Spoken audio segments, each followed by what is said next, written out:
Chapter 261. Among the two people who were walking towards them, the one standing in front was dressed in white.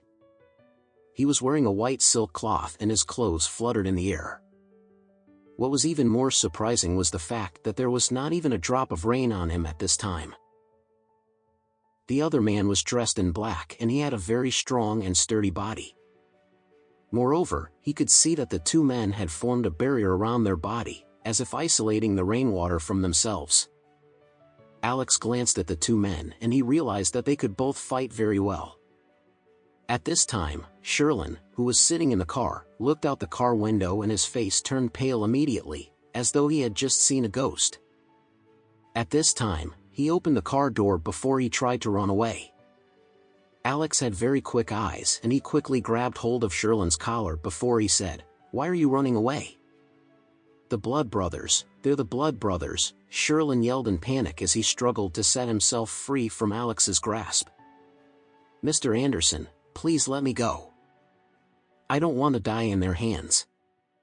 The sturdy man in black snorted as he said, "So, it seems as though you're quite knowledgeable since you know who we are.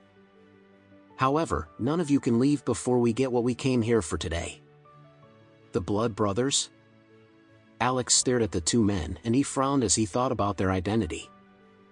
He could vaguely remember seeing news about the Blood Brothers, which was broadcasted on the television station when he was preparing dinner at home last year.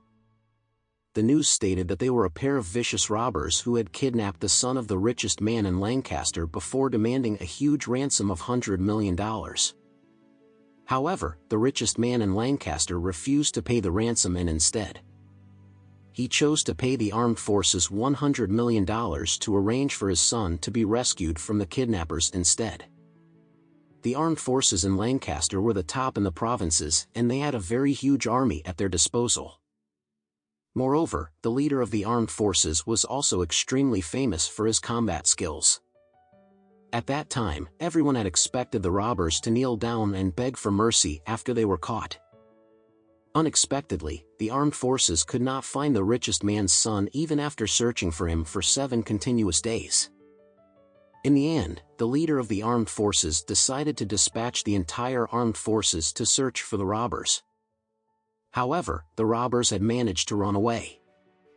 After the robbers escaped, they cut off one of the richest man's son's ear as a threat before demanding a ransom of $300 million instead. From this incident, the strength of the Blood Brothers were apparent and it seemed as though no ordinary person would be able to escape from their clutches once they had become their target. This time, the Blood Brothers had come for Mia and it was obvious that they intended to kill her. The expression on Mia's face changed drastically at this time as she said, "I've always kept a very low profile in Oris Hill and I have never fought with anyone here before. Why would you want to kill me?" The sturdy man sneered before he replied, "We have no grievances with you and we don't know who you are. In fact, we're just doing what we're getting paid to do." At this time, Mia blurted out immediately, "Who is it? Who wants my life?" The sturdy man smiled before he replied, "You're already a dead person, so why are you asking so many questions?" Alex stood in front of Mia and his wife, Emma, in a defensive manner before he said, "What? Do you really think you'll be able to kill her in front of me? Did you ask for my permission first?" The man dressed in white replied coldly, "Who do you think you are? We've both already killed so many people. Someone like you doesn't even deserve to be killed by me." After that, the man dressed in white continued speaking, "However, since you're getting in our way and causing so much trouble for us today, you'll also die in our hands today." Emma and Mia's faces turned pale immediately. They were frightened because these two brothers were obviously murderers who had lots of blood on their hands. At this time, Alex turned around and said, "Emma, get into the car with Mia and wait for me inside. Don't worry, leave this to me."